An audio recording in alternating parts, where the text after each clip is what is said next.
Hey everyone, got an exciting show for you today. We're changing it up this Friday. I like to use Fridays to interview special guests, and we have a returning guest, Tim Knox, with us today. How you doing, sir? Doing good, sir. How are you? I'm doing really well. I am very interested to talk about your market. Your market of Huntsville, Alabama, has been one to watch the last couple of years. The last time we talked about it was pre-event, and it was on fire. So you know what? I said, you know what? You had some time today. I'm like, let's talk about Huntsville today. But Tim, before we jump into that, why don't you just remind people, if they haven't seen your past episodes, who you are, what you do, in this crazy world of real estate. Sure. Tim Knox. I'm in Huntsville, Alabama. I'm the owner, managing partner of Revolved Realty. We are a full service real estate agency, but we also deal with a lot of investors. Got a lot of investors coming out of California these days. Yeah. But we are here in Huntsville. We're probably one of the hottest real estate markets in the country simply because of the economy here and the what is here, NASA, the Army, all the contractors. We've got Google here now. We've got Facebook. And we are at a 20-year low in inventory. So it is a very interesting market right now. Yeah. Well, let's knock this out. We will hit it again later because some people just want to jump off. How can they get a hold of you? Because again, a lot of people that watch this are always asking me what's an interesting market. And typically I try to push off that request because I don't want to focus anyone, but gun to head, like people just press, I go Huntsville, Alabama. So if they want to get a hold of you, they want to email, reach out to you. How do you want them to do the best thing to do is just email me, tim@revolved.com. And I can pretty much tell you anything you want to know about this market. I will say, my client list is full, but I will still work with some investors. But I've got 15 agents here who would love to work with out-of-town investors. So, and this is, I sold 6 houses this week, Michael, to the same investor out of California. Yeah, well, there's a lot of money. So let's talk about that, right? California to Huntsville, right? So first off, California is a big state, right? SoCal, no, blah, blah, blah, blah, blah.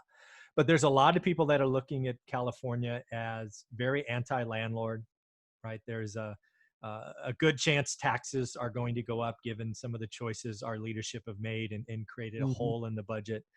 So there's probably a lot of 1031 money, right? Imagine selling a single house in Orange County that you've owned for 30 years and is now worth $1 gazillion. You can buy half of Huntsville with that, right? It's really, you're kind of making a joke, but no, you can. One of the things that we're seeing here is the FBI is opening a big facility here, and there are a couple of thousand employees relocating here in the FBI. They're coming from DC, they're coming from Virginia. And for example, I had a client, they sold it's like a 1,300 square foot house and had $1 million to spend. Oh my God. And so they come here to do a 1031. Well, they bought a $500,000 home, which was 5,000 square feet. And then they bought 3 rental properties with that money. So their little 1,300 square foot house up there, for that same money, they came here, bought a mansion and 3 rental homes. And so I'm loving those guys, man, because the values here, the median, home value here is about $250,000. Okay. But again, $500,000 will literally buy a mansion here. Yeah. So a couple of things, folks. We are not tax advisors. Tim is not a tax advisor. So when he talks about a 1031 that gets you 3 rentals plus an owner occupied house, I can tell you, having done some, there are tax implications there. So go talk to an accountant, not us. But again, I'm just curious, what'd you say? 5,000 square foot house? What does that go for?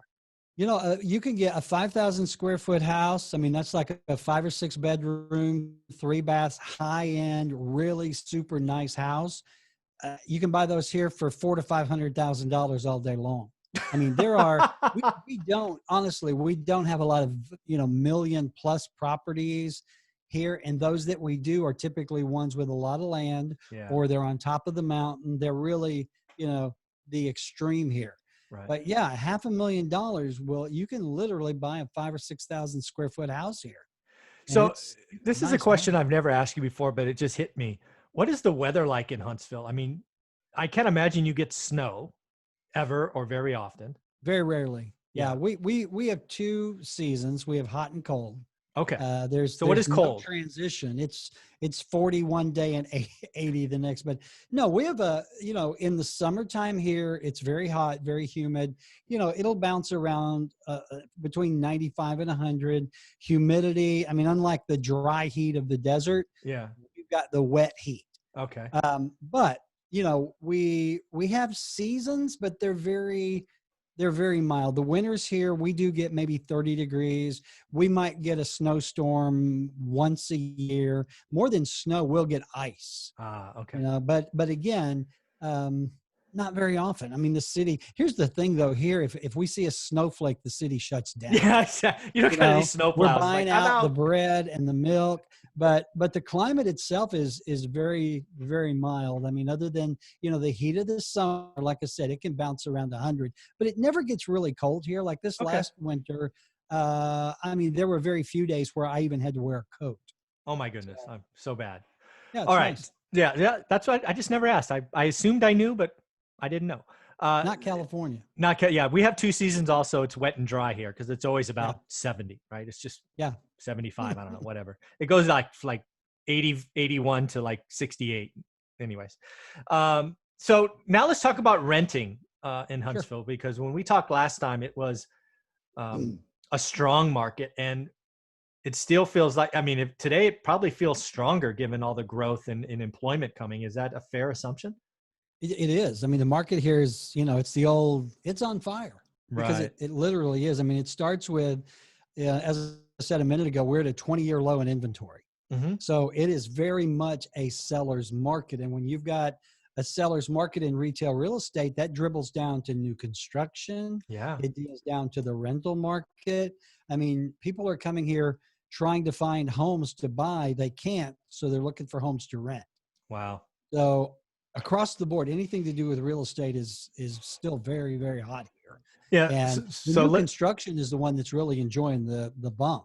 oh yeah, for sure. Yeah. Yeah, I think that's true. So let's give people some math or some numbers so they can build their yield spreadsheets, which is what I teach. So Sure. I don't know how you want to do this. So let's talk about a purchase price. Let's talk rental quality, right? So non-owner occupant, not up on the hill.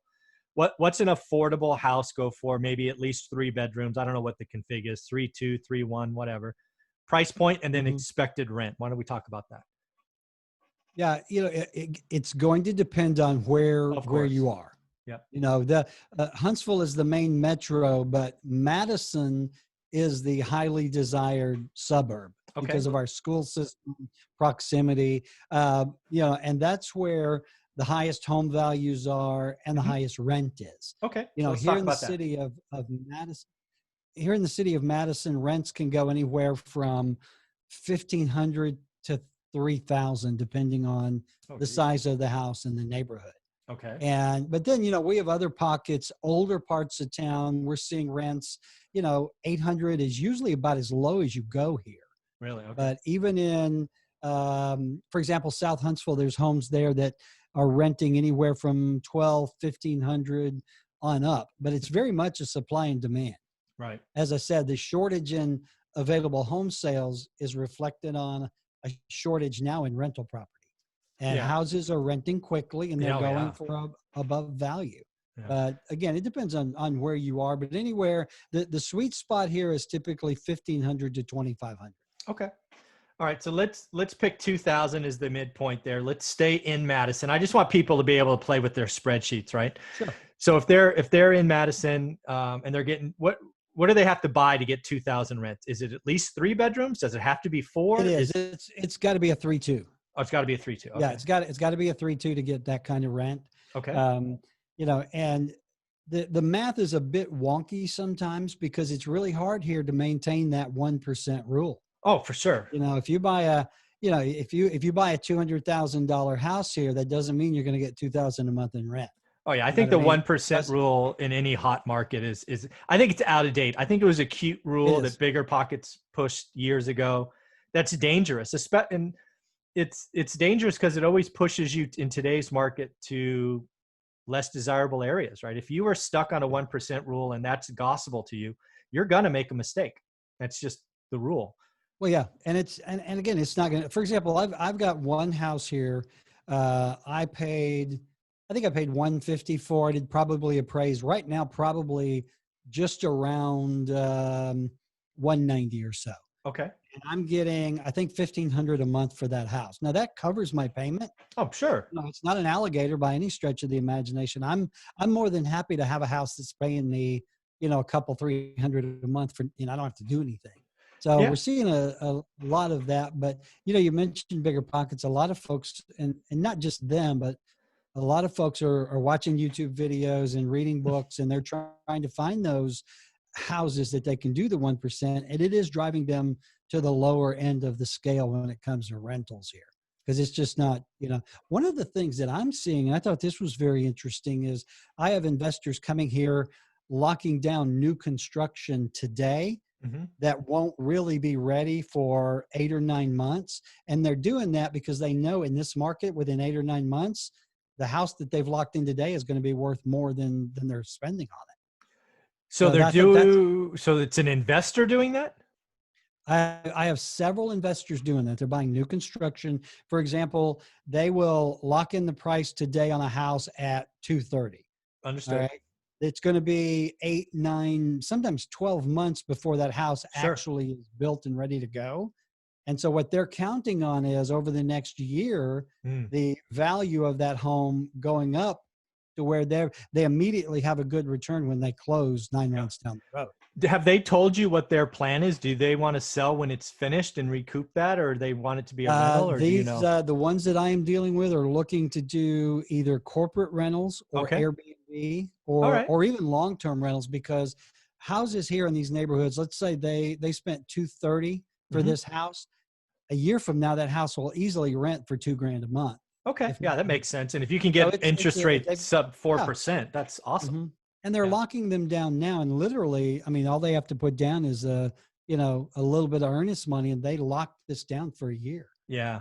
So it's a very interesting strategy. I've got one investor that has bought 5 new constructions here in the last couple of months doing that. Yeah. When you first said that, I got scared because I had a flashback to 2006 in California, right? But as long as their exit, right, once built is some kind of lease or daily or corporate rental, it's a great idea. And the reason I bring that up, and I asked, is because in 2006, and maybe it's 2005, people in California, Bay Area, right? So not my investment market of Fresno, but Silicon Valley, they were buying condos because that's what you build here, right? Because there's no land. Right. And they were buying it for the same reason, except they were flipping the paper, right? If they would buy it, phase 1, and then they would, the contract would be sold 3 times before it was finished. Yeah. Right. And everybody would make $50,000. It's like, this can't last forever, folks. That came back to bite some people. So that's very different than what's going on in Huntsville. So that's cool. Another thing, just to throw a point out there that we're seeing here is that the wholesalers. Yeah. Number one, the number of wholesalers in this market has just exploded. Really? I mean, you can't swing a stick without hitting 8 wholesalers standing next to 10 realtors with 12 mortgage guys, right? Wow. And the wholesalers are charging a premium now. Wow. And you are not going to be able to buy a little crappy house that needs work that you can make money on for what you could a year ago, because it's that same shortage. That low inventory is even affecting the wholesale market. And the wholesalers here, man, they're playing hardball. They're doing, full ass cash, no inspection, close in a week kind of deals. And that's really putting off a lot of my investors because, they're not used to dealing with guys like that. So, it's very interesting. It's this whole record low inventory. That is something that I'm watching across the country when I talk to folks, because one of 2 things eventually has to break. It's always supply demand, right? So eventually people that are owners today are going to realize that housing around them is more expensive, and they're going to be like, oh my God, my house is worth what? I want to sell. So we could see a spike in listings sometime in the next 2 years. It could happen. Or what is going on in the world today is eventually, Wall Street and Main Street are going to catch up and people will get more nervous. And that demand side that is so outpacing supply is going to get halved. I don't know which one happens first. I mean, it can't be this out of whack, because if it's this out of whack for another year, prices could go up 50%. I mean, it's so bananas today. Yeah. Any thoughts on which one breaks first? Well, the big thing here as a realtor, we're going around telling everybody, hey, now's the time to sell. Yeah, you should. There's Yeah. never been a better time to get your house on the market. And again, we're seeing houses that a year ago would have sat on the market for weeks, if not months, Yeah. go in one day with multiple offers. Wow. And again, that's existing homes, that's investment property. Even I mentioned the new construction because the lack of available homes is pushing people in that direction, Mm-hmm. not just folks that live there, but also investors. Mm-hmm. And we had one of the developers here opened up a new phase about a month ago, 80 lots, and they sold them out in less than 2 weeks. And it's crazy. It's just nuts. So Yeah. I don't know what to break first, but I know a lot of folks are thinking about selling that weren't a year ago. Well, that's the key. That is exactly the key. And I actually put out a video like 2 weeks ago, basically imploring real estate agents and brokers from across the country to pick up the phone and cold call people because we need more listings. Hold on, I'm going to close my. I'm recording.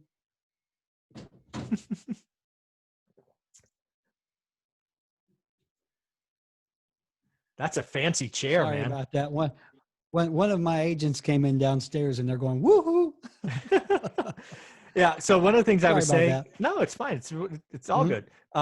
So one of the things that I implored agents and brokers to do is to pick up the phone and cold call owners, because you're right. In most markets, it's the time to list, right? If you ever wanted to get that perfect window where there's nothing on the market, and your house doesn't even have to be perfect anymore, and it'll go first day with multiple offers. Oh my God. Yeah. Well, it does. Here's a great example of that. I looked at a house. We were thinking about buying for a flip over the weekend. Okay. And I guess it was one of those houses someone had started on. Yeah. And they had done some demo and decided it was just way too much. The TV shows make it look easy. I mean, and I mean, they were asking probably 20 grand over what they should have been asking for this house. Yeah. Because I mean, it just what it was. They ended up selling that house. They had multiple offers, and I think they went something like 5 or 10 grand over ask. Wow. And my thing is, okay, I know the numbers really well. Right. There is no way in holy hell that someone can put money in this house, finish it out, and bring it up to market and make money. I mean, it's a losing proposition. So either these are people that don't do the math or overly optimistic people who think, hey, the market's going to explode and I can get my money back. But yeah, it's just the logic seems to have gone out of the market.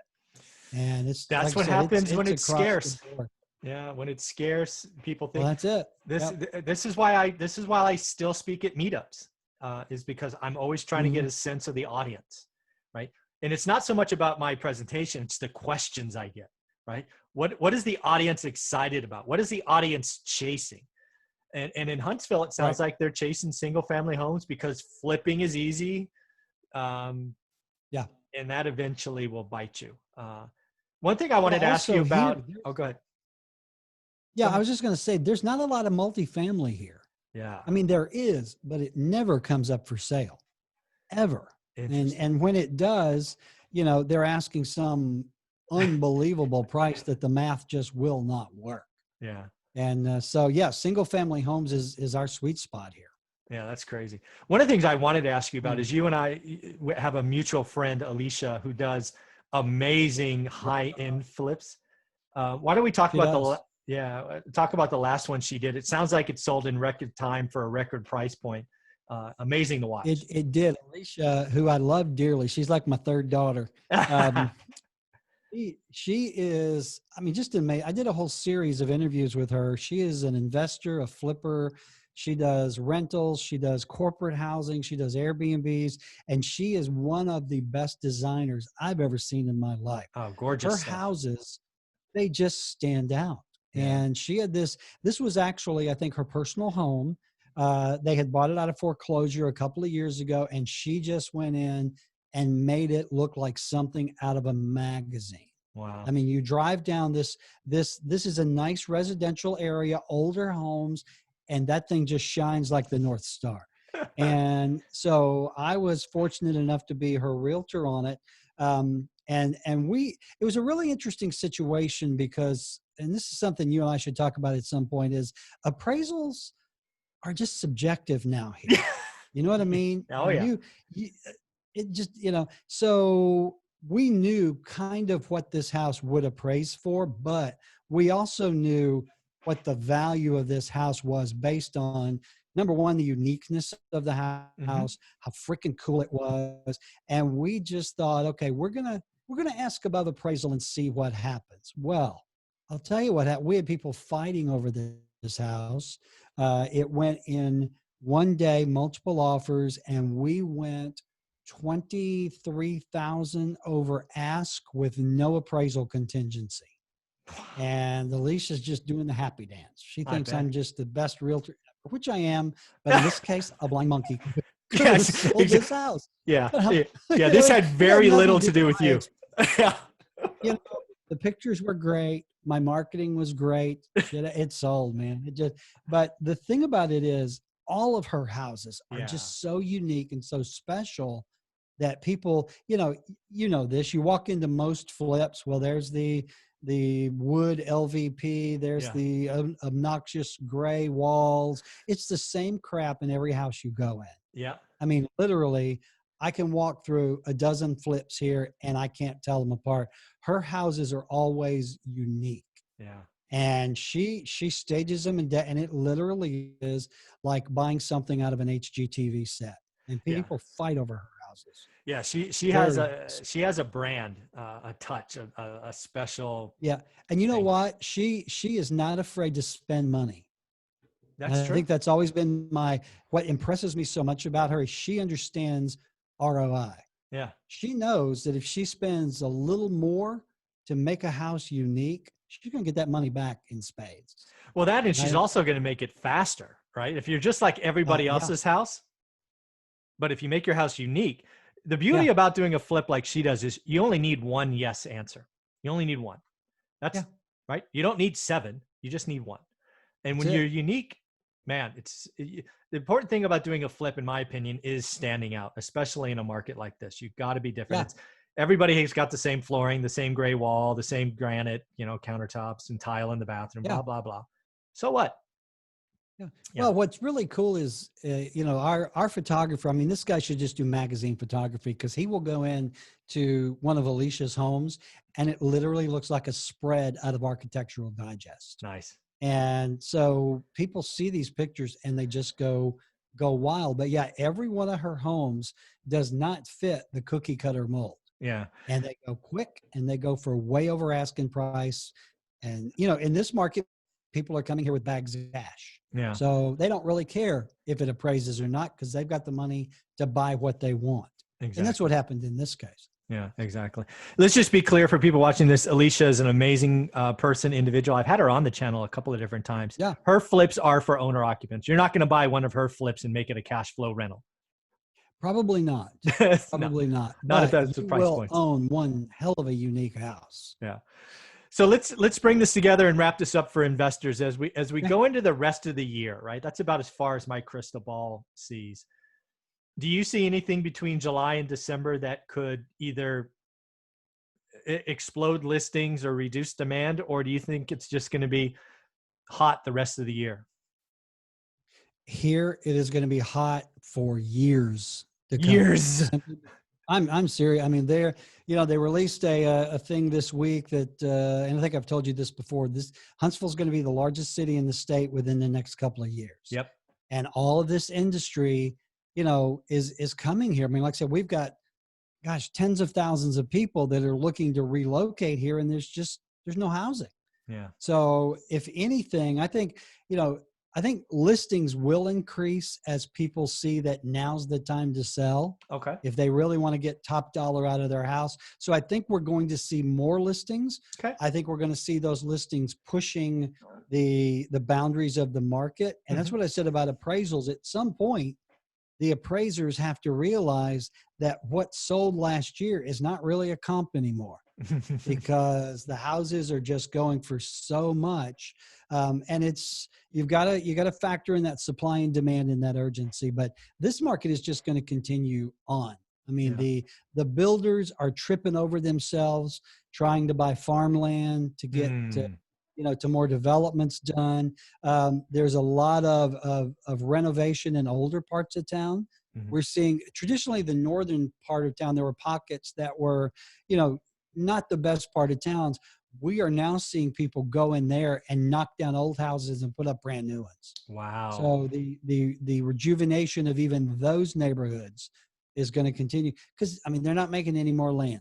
So we Yeah. got to make use of what we got. So Well, it's a great very, market. very, very cool. Well, Tim, how can people reach out to you again? And again, I will put your email in the first line of the Sure, you can. description. My website is revolved.com. You can send me an email is really the easiest. Don't call me because I don't answer the phone much anymore. But the email is tim@revolved.com. And of course, you can find me on Facebook. Thank you very much, buddy. This is always fun. All Congrats. right, man. Talk to you soon. Yep.